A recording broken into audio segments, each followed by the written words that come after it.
The air at the Hemlock auction hung thick and still, smelling of diesel exhaust, stale coffee, and the ghosts of 60 years of hard farming.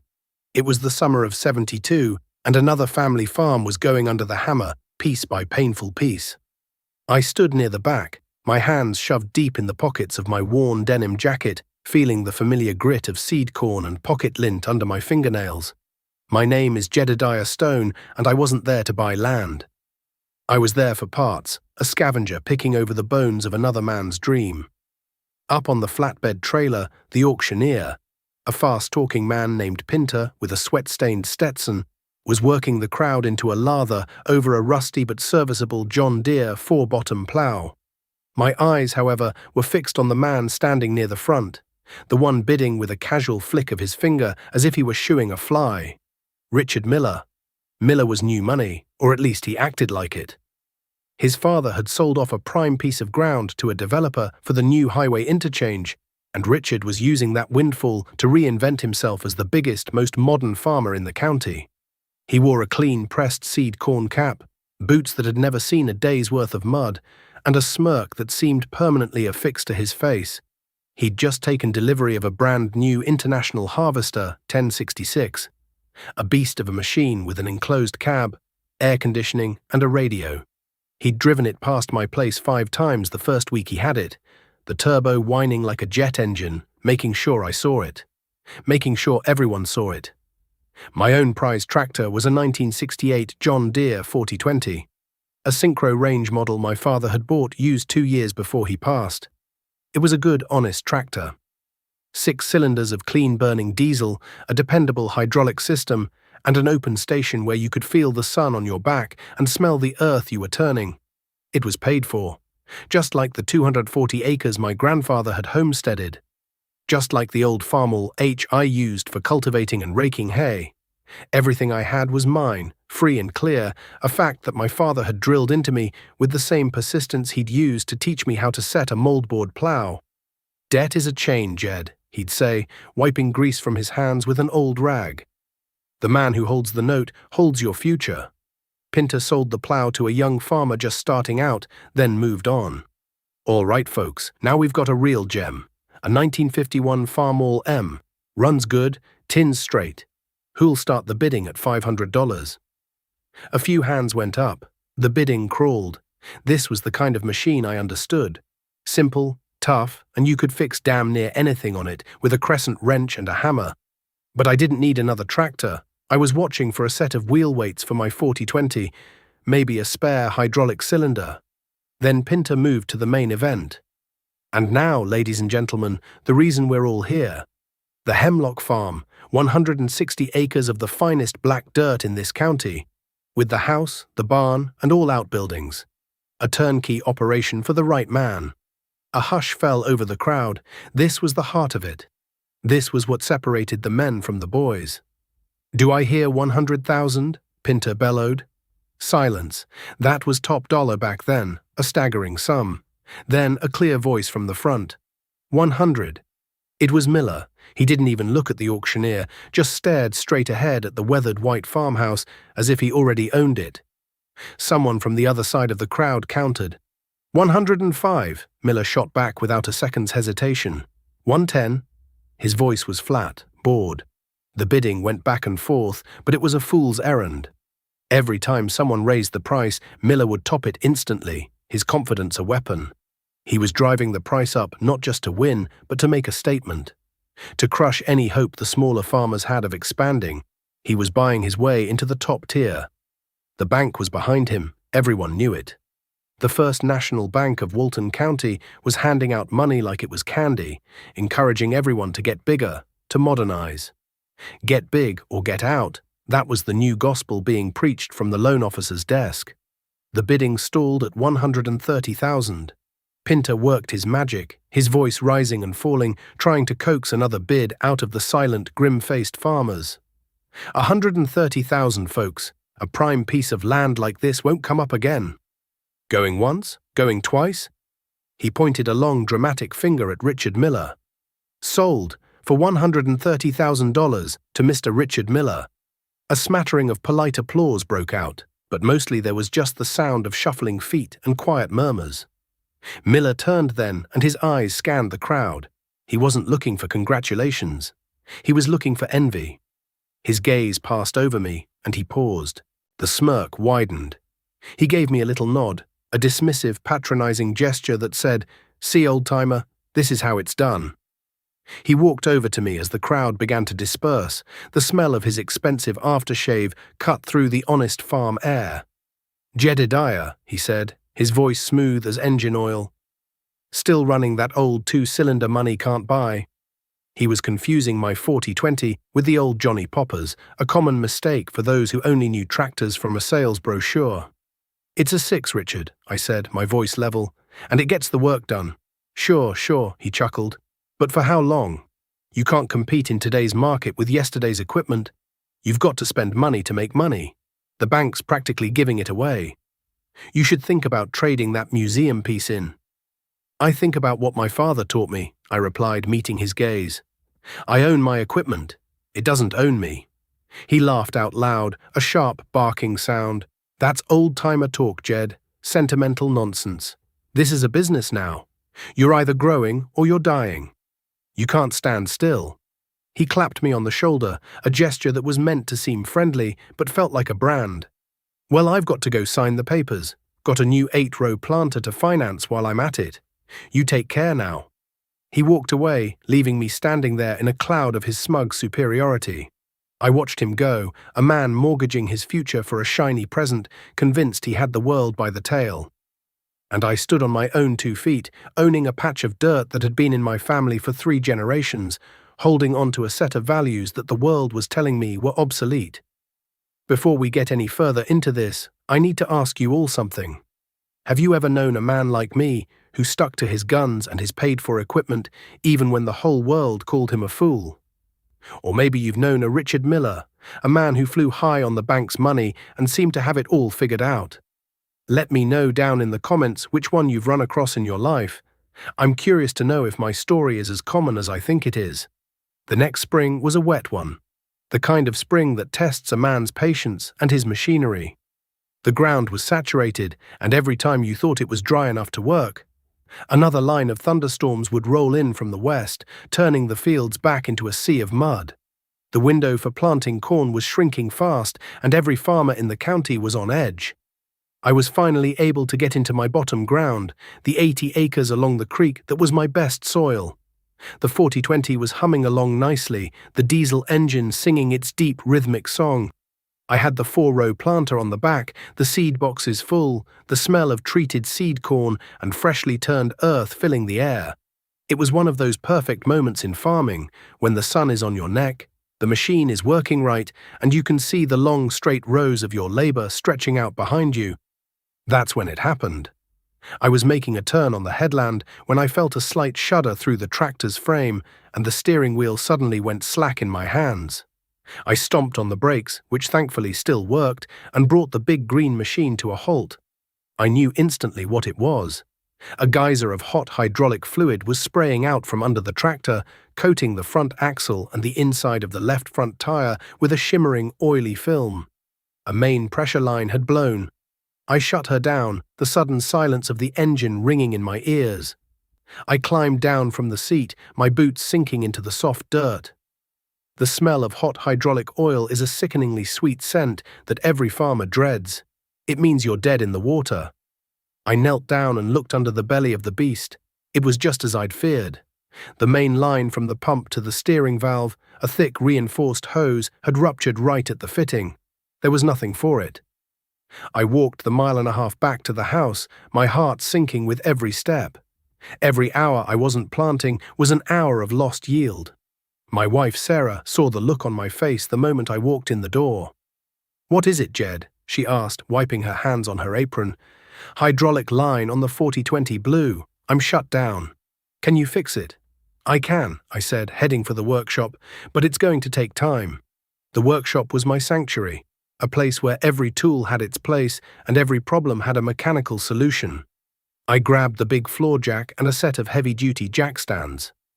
Then I went to my collection of coffee cans and bolt bins, gathering the tools I'd need. a 1/18-inch wrench for the main fitting, a 3/4-inch for the bracket bolts, a set of flare nut wrenches, and a drain pan. I loaded everything into the bed of my old Ford pickup and drove back out to the field. The 4020 sat there like a wounded animal, silent and leaking. The first step was the messiest. I had to get the drain pan under the leak and relieve the pressure in the system. Then came the wrestling match. Jacking up the front end of a 7,000-pound tractor in a soft field is a delicate, dangerous dance. I used a couple of thick oak planks under the jack to keep it from sinking, slowly, carefully lifting the massive machine until I could slide the jack stands under the frame.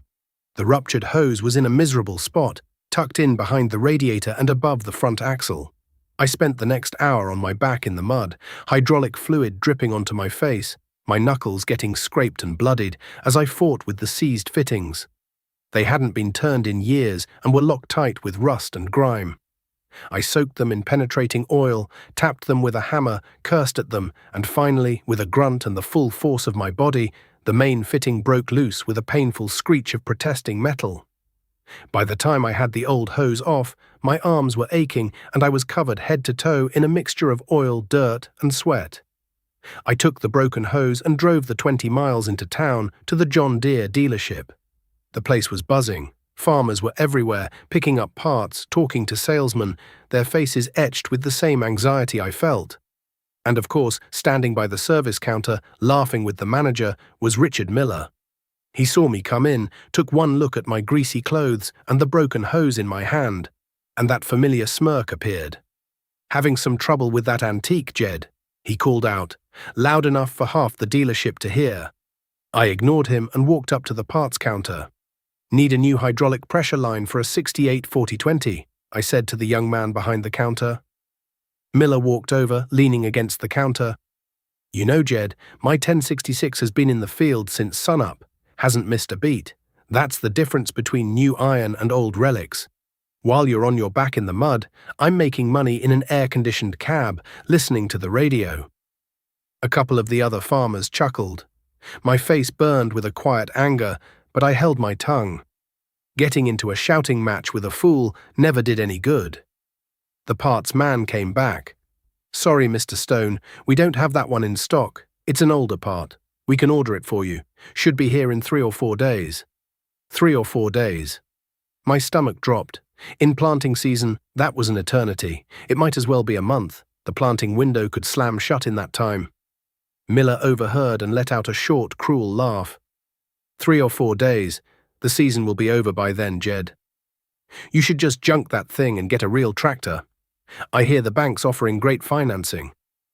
That was it. I turned to face him, my voice low and steady. "My tractor is paid for, Richard. When it's fixed, it's mine. Can you say the same about that big red machine of yours? Or does the bank own it? When you're sitting in that air-conditioned cab, do you ever stop to think that every kernel of corn you plant, every bushel you harvest, a piece of it already belongs to somebody else?" His smirk vanished. His face hardened. For the first time, I saw a flicker of something behind his eyes, not anger, but a sliver of defensiveness. I had hit a nerve. "You're a fool, Stone," he spat, "a relic, and you're going to get left behind." He turned and stalked out of the dealership. I paid for the hose to be ordered, then walked out, the weight of those lost days pressing down on me. The community scorn was one thing. I could handle being laughed at. But the thought of my field sitting fallow while everyone else planted was a sharp physical pain. The struggle was no longer just about pride, it was about survival. The next few years were a blur of hard work and high anxiety. The mid-70s rolled in, and with them came a change in the wind. The news on the radio was all about massive grain sales to the Soviet Union. They called it the Great Grain Robbery. Prices for corn and soybeans shot into the stratosphere. For the first time in a generation, it felt like you could make real money farming. It was a boom time, a golden era. And for men like Richard Miller, it was rocket fuel. With the government guaranteeing loans and prices at an all-time high, Miller went on a buying spree. He bought the old Hemlock place, then the Peterson farm when old man Peterson retired. He bought another bigger international tractor, a 1466, and then the ultimate status symbol, A brand new four-wheel drive Steiger, a monstrous green machine that could pull a 12-bottom plough and work ground in conditions that would swallow my 40/20 hole. He built a massive grain handling system on his home farm with towering silver bins and a state-of-the-art continuous flow dryer. His operation was the talk of the county. He was featured in the Farm Journal, a poster boy for the new age of aggressive, leveraged farming. He was no longer just a farmer, he was an agribusinessman. When I'd see him at the co-op or the diner, he was always holding court, surrounded by other farmers who hung on his every word about expansion, tax credits, and depreciation. He'd nod at me from across the room, a look of pity on his face. In his eyes, and in the eyes of many others, I was a failure. A man who was too timid, too old-fashioned, too scared to seize the opportunity of a lifetime. And Lord, the temptation was there. I had good years too. The high prices meant my modest harvests were bringing in more money than my father had ever dreamed of. The banker, Mr. Abernathy, called me into his office twice. "Jed," he said, leaning back in his big leather chair, a picture of confidence. "You had a fantastic year. The bank is prepared to offer you a line of credit to expand. That quarter section bordering your north fence is coming up for sale. We could have the paperwork drawn up this afternoon. At these prices, you can't lose. You need to grow." I looked at the paperwork he slid across his polished mahogany desk. The numbers were dizzying. The loan amount was more than my entire farm was worth just 5 years earlier. But the interest rate was low, and with corn at $3 a bushel, the math seemed to work. It was the American dream on a platter. But I could hear my father's voice in my head. "Debt is a chain, Jed." "Thank you, Mr. Abernathy," I said, pushing the papers back toward him. "But I think I'll use my profits for something else." I walked out of that bank and did something that made no sense to anyone but me. I took the profits from that boom year and I paid off the last remaining mortgage note on the farm, a small loan my father had taken out for the 40/20 years ago. I walked back into the bank the next week with a cashier's check and handed it to a stunned Mr. Abernathy. He stamped the note, paid in full, and handed it to me. Holding that piece of paper, that symbol of being truly free, felt better than owning 1,000 acres on the bank's dime. With the rest of the money, I didn't buy land or new iron. I put a new steel roof on the main barn, I rewired the workshop and put in a concrete floor. I bought a brand new set of Firestone deep tread tires for the 40/20. I replaced the worn-out discs on my cultivator. I invested in the things I already had, making them stronger, more reliable. My neighbors saw me patching a roof while Miller was breaking ground on a new machine shed, and they shook their heads. They thought I was a fool, a man polishing brass on a sinking ship. Sarah worried too. One evening she sat at the kitchen table, going over the bills. "Jed," she said softly, "the Millers just bought their daughter a brand new car for her 16th birthday. Our Jenny will be 16 in 2 years.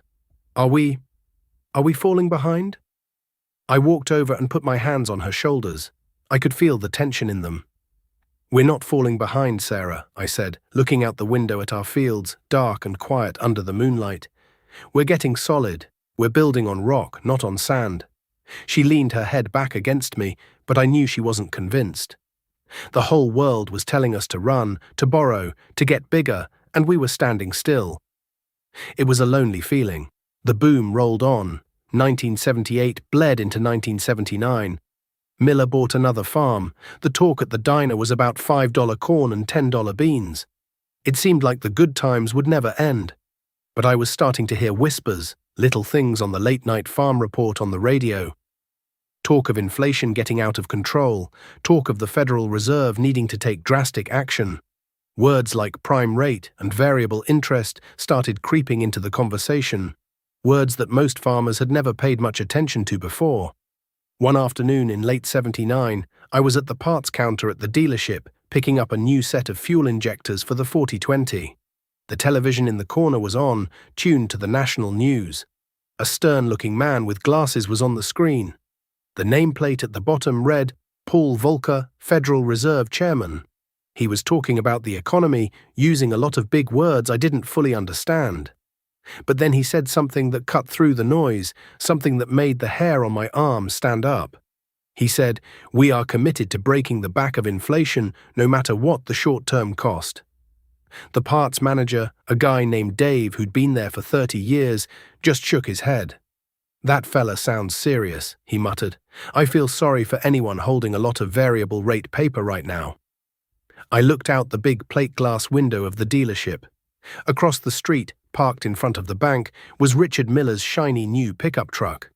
He was probably in there right now, signing the papers for his next big conquest, borrowing more money against the promise of a future that was starting to look dangerously uncertain. And as I paid for my small box of parts with cash, I had a cold, sinking feeling in my gut. The party was almost over, and a terrible reckoning was on its way. The summer of 1980 arrived like a fever. The sky turned a pale, hazy white and clamped down over the fields, a lid on a simmering pot. The rain simply stopped. Day after day, the sun beat down with a relentless baking heat. The corn, which had come up so promisingly in the spring, began to curl its leaves inward by midday, a desperate attempt to conserve what little moisture it had. The soybeans yellowed prematurely. The air grew thick with a fine brown dust that coated everything: the trucks, the houses, the leaves on the trees, the back of your throat. My 240 acres suffered like everyone else's. I watched my crops wither, and a knot of worry tightened in my stomach. But my worry was for the year's profit. For others, it was for their very survival. I kept my costs low. I cultivated with the old Farmall H, sipping diesel instead of guzzling it. The 40 out of 20 did the heavy work, and I babied it, checking the oil and the coolant twice a day in the oppressive heat. It groaned and labored under the strain, the temperature gauge creeping higher than I liked, but it never quit.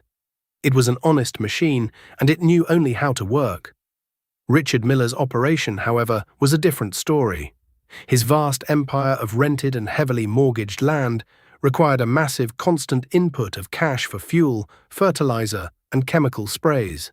With the yields shrinking by the day, his break-even point was receding over the horizon like a mirage. The stress on his equipment was immense. He was running his big Steiger and his 2 Internationals from sunup to sundown, trying to cover all those acres. Modern machines like his were built for high output, but they were complex, delicate things compared to my old iron. The first sign of trouble came in July.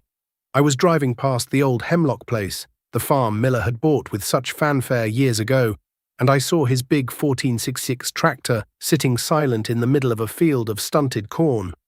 The hood was up. A service truck from the dealership was parked beside it. I saw Miller standing there, his hands on his hips, arguing with the mechanic. I slowed down, not to gloat, but out of a farmer's innate curiosity about another man's breakdown. The next day, I heard the story at the co-op. The turbocharger had failed, a catastrophic event that had sent metal fragments through the entire engine. The repair bill was going to be thousands of dollars, and the tractor would be down for at least a week, while they waited for parts to be shipped from a warehouse in Moline. A week of lost time in a season that had no time to spare. While his main tractor was out of commission, Miller was forced to rely on his older 1066. A few days later, I was fixing a fence line that bordered his property, and I could hear the 1066 working in the next field. It didn't sound right. There was a high-pitched whine from the transmission, a sound of metal complaining under a load it couldn't handle. Miller was pushing it too hard, trying to make one tractor do the work of 2. The whine grew louder, then it was punctuated by a sickening crunch, a sound like a giant coffee can full of bolts being shaken. The engine revved wildly as the load was suddenly released, and then there was silence. I saw Miller climb slowly down from the cab, a silhouette of defeat against the harsh afternoon sun. He took his cap off and threw it on the ground. By contrast, my only breakdown that summer was a cracked radiator hose on the Farmall H. It was a $10 part I had hanging on a nail in my workshop. I lost 2 hours of cultivating time, and I spent most of it drinking a glass of iced tea in the shade of the barn while the engine cooled down enough to work on. The drought broke in late August with a series of violent thunderstorms that flattened what was left of the corn and washed away topsoil. The harvest was a disaster for everyone. My yields were cut in half, but I had no big payments to make. I stored my grain in my old wooden cribs and bins, paid for by my grandfather, and decided to wait for better prices. Richard Miller didn't have that luxury. He had loan payments the size of a small farm's entire operating budget. He had to sell his meager crop at harvest time when the prices were at their lowest. The whispers at the diner started to change. The talk was no longer about his new equipment or the land he was buying. It was about how much he owed the bank. It was about the lien the co-op had put on his crop for his unpaid fertilizer bill. The confidence that had once rolled off him in waves was gone. When I saw him in town, he looked haunted. His face was thin, his eyes were hollow, and the trademark smirk was a distant memory, replaced by a permanent, worried frown. The cracks in his empire were no longer whispers. They were chasms opening up under his feet. The world he had built on the promise of ever-rising prices and endless credit was beginning to crumble, and the sound of it was deafening in the quiet, worried halls of the First National Bank of Walton County. The fall of 1981 was when the ground gave way. Paul Volcker's war on inflation had come home to roost in rural America. The prime interest rate, the number that had been a sleepy, abstract figure for decades, was now a monster. It soared to an unimaginable 21%. For farmers like Richard Miller, who held massive variable-rate loans, it was a death sentence. The letters from the bank started coming, each one a nail in the coffin of his dream. The interest on his loans was now higher than any possible profit he could hope to make from the land. The math had been inverted. The machine that was supposed to print money for him was now designed to devour him. Land values, which had been the foundation of all that borrowing, collapsed. An acre that had been worth $3,000 in 1979 was now struggling to fetch $1,000. Men who had thought they were millionaires on paper woke up to find they were bankrupt. The notices started appearing in the county newspaper, tacked to the bulletin board at the courthouse. Foreclosure sales, auction announcements, names I had known my whole life, families who had farmed the same ground for 100 years, were being wiped out. It was a plague, silent and devastating. Mr. Abernathy, the banker who had once tried so hard to lend me money, now looked like a man carrying the weight of the world. I saw him at the post office one day, his face grey and haggard. He nodded to me, a flicker of something in his eyes. Respect, maybe, or regret. He was the man who had to make the calls, who had to sign the papers that dispossessed his neighbours of their heritage. The end for Richard Miller came on a cold, blustery Saturday in March of 1982. An auction. His auction. It was held on his home place, the farm that had been in his family for 2 generations before he had leveraged it to build his empire. I drove over, not out of spite, but out of a sense of solemn duty. It felt like attending a funeral. The yard was filled with farmers, their faces grim, their talk hushed. They weren't there for bargains. They were there to bear witness and to wonder who would be next. Pinter, the same fast-talking auctioneer, was up on the flatbed trailer, but his usual energy was gone. His voice was subdued, his jokes fell flat. He was selling off the pieces of Richard's life. The brand-new Steiger, which had cost over $100,000 just a few years before, sold for $30,000 to a syndicate of out-of-state buyers. His 1466, its engine freshly rebuilt, went for a fraction of its value.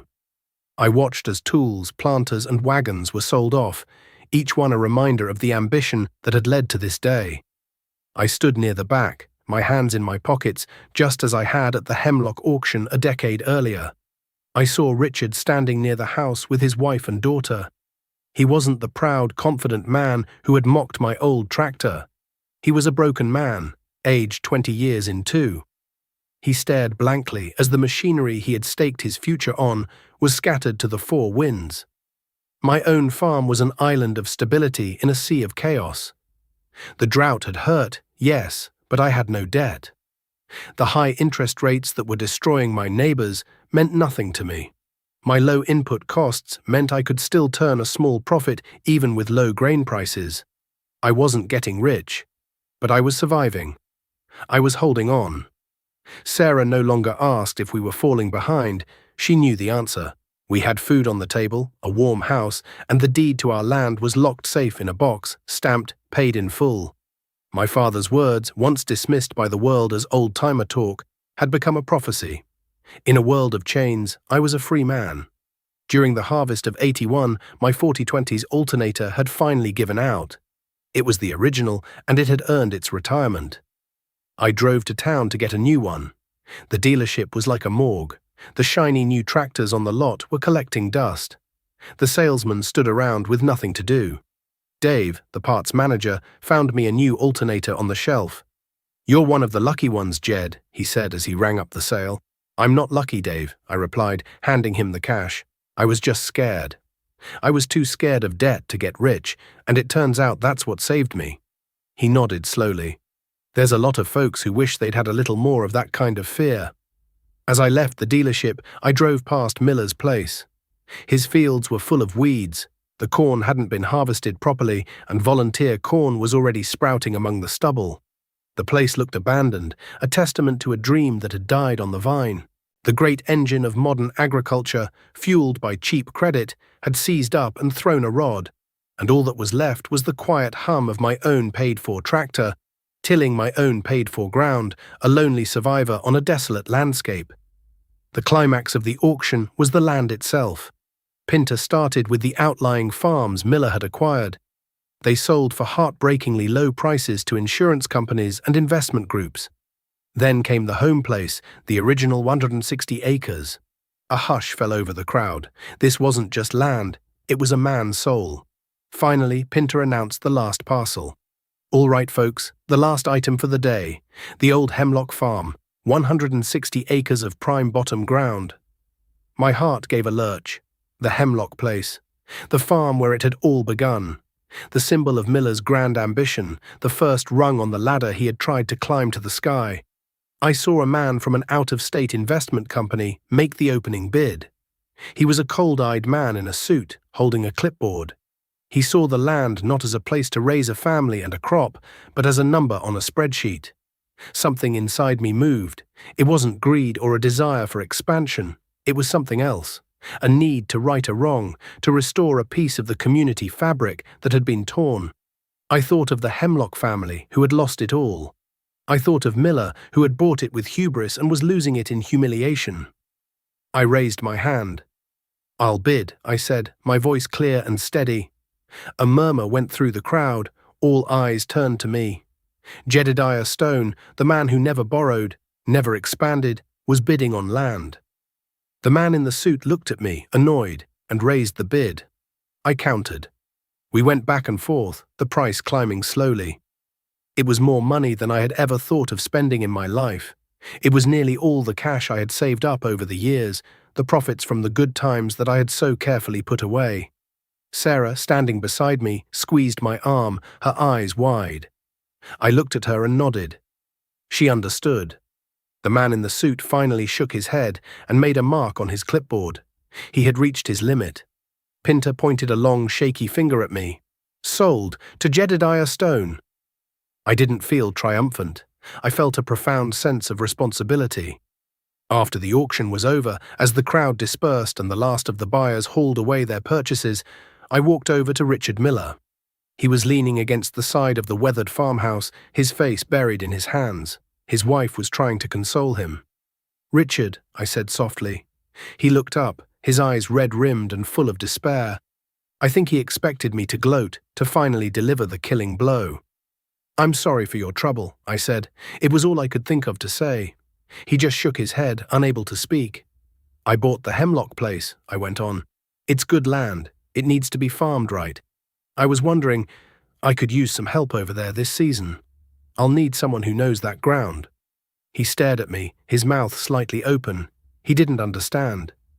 "I'm offering you a job, Richard," I said, "on salary, to help me farm the Hemlock place, until you get back on your feet." His wife started to cry, silent tears running down her face. Richard swallowed hard, his pride warring with the raw desperation of his situation. He looked at his wife, at his daughter, and then back at me. The hardness in his eyes finally broke, and for the first time I saw the man underneath the bravado. "Why, Jed?" he rasped, his voice thick with emotion.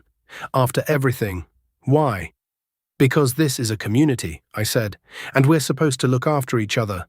Besides," I added, a small smile touching my lips, "you know a lot more about those newfangled chemical herbicides than I do." He let out a short, choked sound that was half a laugh and half a sob. He nodded slowly. "Okay, Jed," he said. "Okay." The years that followed were quiet and steady. The farm economy slowly healed, but it was different. The wild optimism of the 70s was gone, replaced by a hard-earned caution. My neighbors, the ones who had survived, looked at me differently. They no longer saw a relic. They saw a man who had been wise when they had been foolish. They would stop by the workshop sometimes, asking my advice on fixing a piece of equipment or whether it was a good time to sell their grain. I never preached. I just told them what my father had told me. Own what you have. Keep your costs low. Don't let the bank hold your future in its hands. Richard worked for me for 2 years. He was a good hand, a hard worker. The arrogance was gone, replaced by a quiet humility. We never talked about the auction or the old days. We just worked side by side, turning the soil of the Hemlock farm. He saved his money, and eventually he and his family moved to a nearby town where he got a job managing the grain co-op. He was good at it. He understood the numbers and the markets better than anyone. He made sure the co-op never got overextended, and he gave sound, cautious advice to the young farmers who were just starting out. We became friends in a quiet, unspoken way. One evening in the early 90s, I was in the workshop, tuning up the 4020 for spring planting. My grandson, Ben, who was about 10 years old, was with me. He loved the old tractor, the smell of the diesel and the deep rumbling sound of its engine. He handed me a 3/4-inch wrench. "Grandpa," he asked, "why do we still use this old tractor?" "Uncle Mark down the road has a new one with a computer in it." I stopped what I was doing and wiped my greasy hands on a rag. I looked at the boy and then at the tractor. The green paint was faded and chipped. The seat was cracked. The fenders were dented. But the engine was strong and the steel was true. I put my hand on his shoulder. "Ben," I said, "this tractor is more than just a machine. It represents a way of doing things. It's honest. It's simple. And the most important thing is, it's ours. We don't owe anybody a single penny on it. It will never get a letter from the bank telling it that it has to be sold." I picked up the old paid-in-full note from the shelf where I kept it. I unfolded the delicate paper and showed it to him. "Your great-grandfather taught me something a long time ago," I said, my voice growing quiet. "He told me that debt is a chain. The man who holds the note holds your future. Some people spend their whole lives trying to get more, bigger, shinier things. They end up with a whole lot of chains. We decided to be free instead." Ben looked from the old piece of paper to the old tractor, and I could see a glimmer of understanding in his young eyes. He reached out and put his hand on the big rear tire, on the solid, dependable Firestone rubber I had bought with cash all those years ago. "So it's not old," he said. "It's free." I smiled, a deep, satisfied feeling warming my chest. "That's right, son," I said, handing him the wrench. "It's free. Now let's get her running."